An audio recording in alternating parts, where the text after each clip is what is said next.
لا إله إلا الله لا إله إلا الله لا إله إلا الله. تھاما فرقے فرقوں میں بڑھ گئے، جماعتوں میں بڑھ گئے. اللہ ایک، رسول ایک، کعبہ ایک، کتاب ایک، دین ایک، عقیدہ ایک، منہج ایک، لیکن ہم ایک نہیں ہیں. کیوں؟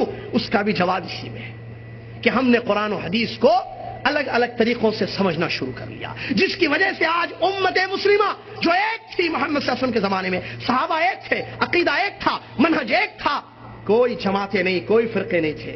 فرقے کیوں بنے؟ اس میں جواب ہے. انہوں نے قرآن و حدیث کو ویسے نہیں سمجھا جیسے اللہ نے حکم دیا. کیا ہے اللہ کا حکم؟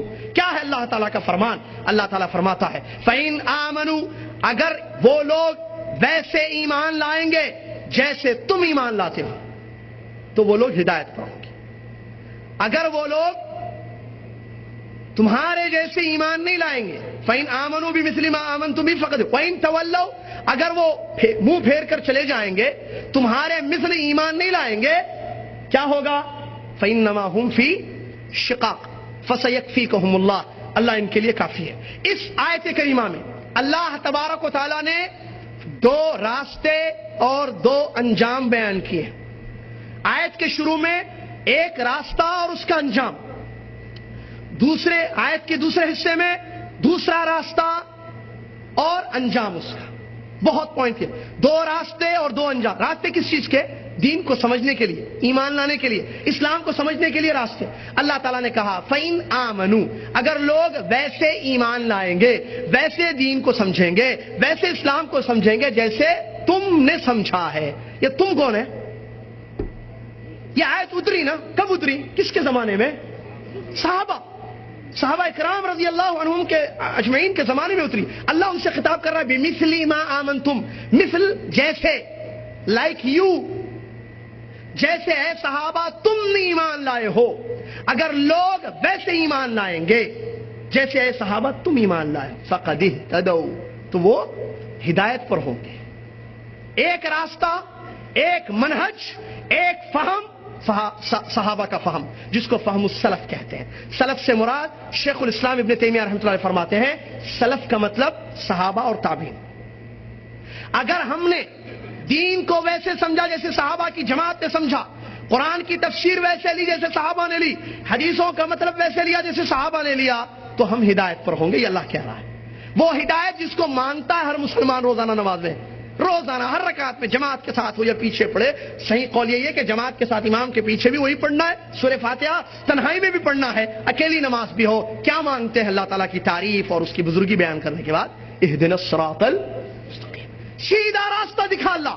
سیدھے راستے کے لیے یہ منہج اپنانا ضروری ہے، صحابہ کا فہم لینا ضروری ہے، صحابہ کے جیسے دین کو، اسلام کو، کتاب و سنت کو سمجھنا ضروری ہے تاکہ ہدایت ہو. یہ کون کہہ رہا؟ اللہ تعالیٰ سورہ بقرہ کی آیت. فَإِنْ آمَنُوا بِمِثْلِ مَا آمَنْتُمْ بِهِ فَقَدِ اهْتَدَوْا، اگر ایمان ویسے ہوگا جیسے تمہارا ہے، صحابہ ایمان ہے، تو پھر وہ ہدایت پر ہوں گے. اگر راستہ چھوڑا تمہارا صحابہ کا، وَإِنْ تَوَلَّوْا، اگر وہ موڑ کر چلے گئے، راستہ چھوڑا، صحابہ کا فہم چھوڑا، صحابہ کا عقیدہ چھوڑا، قرآن کی تفسیر ویسے نہیں لی جیسے صحابہ نے لی، حدیثوں کو ویسے نہیں سمجھا جیسے صحابہ نے سمجھا، تو کیا ہوگا؟ فَإِنَّمَا هُمْ فِي شِقَاقٍ، اللہ کہتا ہے کوئی شک نہیں ہے کہ وہ پھر جماعتوں میں، ٹولیوں میں، فرقوں میں بٹ جائیں گے. کیا ہے انجام آج؟ دیکھیے دوسرا راستہ کیا ہے. نبی صلی اللہ علیہ وسلم کے صحابہ کو چھوڑ کر کسی اور طریقے سے، یا تو دماغ سے سمجھے، یا تو میجورٹی سے سمجھے، یا تو کسی ایک شخص کو متعین کر کے دین کو سمجھے، کتاب و سنت کو، تو اللہ تعالیٰ اس کا انجام بتا رہا ہے فَإِنَّمَا هُمْ فِي شِقَاقٍ. اس کا انجام یہ ہوگا صحابہ کے عقیدے کو چھوڑنے کا، کتاب و سنت کو صحابہ کے طریقے سے نہیں سمجھیں گے، اس کا انجام یہ ہوگا فَإِنَّمَا هُمْ فِي شِقَاقٍ، ٹولیوں میں، جماعتوں میں، فرقوں میں بٹ جائیں گے. اسلام ایک ہے، کتنی آج جماعتیں، یہ بھی مسلمان، وہ بھی مسلمان، وہ بھی مسلمان. یہ بھی کہتا ہے میں قرآن و حدیث کو ماننے والا، میں اللہ اور اس کے رسول پر ایمان لانے والا، وہ بھی کہتا ہے اس کا عقیدہ الگ ہے، اس کا عقیدہ الگ ہے. یہ کہتا ہے اللہ عرش پر ہے، وہ کہتا ہے اللہ ہر جگہ موجود ہے، وہ کہتا نہیں اللہ صرف 5 جگہ پر رہتا ہے، وہ کہتا نہیں اللہ ہمارے دلوں میں رہتا ہے. کیا ہے ایک اللہ کے بارے میں اتنے عقیدے؟ منہج صحابہ کا چھوڑا. رسول اللہ صلی اللہ علیہ وسلم کے بارے میں دیکھیے الگ الگ، کوئی کہتا حیاتی ہے، کوئی کہتا حیات ہے، کوئی کہتا نہیں وفات پا چکے ہیں، قبر میں زندہ ہے، کوئی کہتا قبر میں زندہ ہے، کوئی کہتے نہیں ہر جگہ زندہ ہے، جہاں چاہے آتے رہتے ہیں، جہاں چاہے حاضر ہوتے رہتے ہیں، آپ صرف درود پڑھ لیے آ جائیں گے. کوئی کہتا ہے وہ مشکل کشا ہیں، وہ فلاں فلاں جگہ آتے ہیں، پریشانیاں دور کر دے، بس تم دل سے یاد کرو. کیا ہے یہ عقیدے؟ پھر نماز کو لے لیے، طہارت لے لیجیے، زکات، عمرہ، شادی بیاہ، معاملات، لین دین، ایوری تھنگ اسلام کی لوگوں نے صحابہ کے منہج کو چھوڑا الگ الگ کے لیے. یہ کہتا ہے یہ حلال ہے، یہ کہتا ہے یہ حرام ہے، یہ کہتا ہے جائز ہے، یہ کہتا ہے نہیں جائز ہے. سود، ہاں آپ انڈیا میں رہتے ہو، دارالکفر میں ہو، لہٰذا آپ کے لیے حلال ہے. کوئی کہتا نہیں حرام ہے، کوئی کہتا نہیں ٹھیک ہے یہ چیز غلط ہے. نبی علیہ السلام کی پیدائش پر کوئی کہتا میلاد منانا چاہیے، خوشی کا موقع ہے، پیارے اسلام دنیا میں نور لے کر آئے. کوئی میلاد منا رہا ہے، کوئی انکار کر رہا ہے. کتنی جماعتیں، کتنے فرقے، یہ وجہ کیا ہے اس کی؟ کیا قرآن و حدیث کو چھوڑ دیا ان لوگوں نے؟ نہیں، یہ مت سمجھیں آپ پوائنٹ، پھنس جائیں گے. ورنہ وہ یہ نہیں کہتا کہ میں نہیں مانتا قرآن کو. آگے مثالیں بھی آ رہی. قرآن اور حدیث کو ماننے والے قوم ہیں یہ سب مسلمان. وہ جو شرک اکبر کرتا ہے، جو مزار پر جا کر پیشانی کو پٹکتا ہے، سجدہ کرتا ہے غیر اللہ کا، لا حول ولا قوت، وہ کہتا ہے میں اللہ اور اس کے رسول کو مانتا ہوں.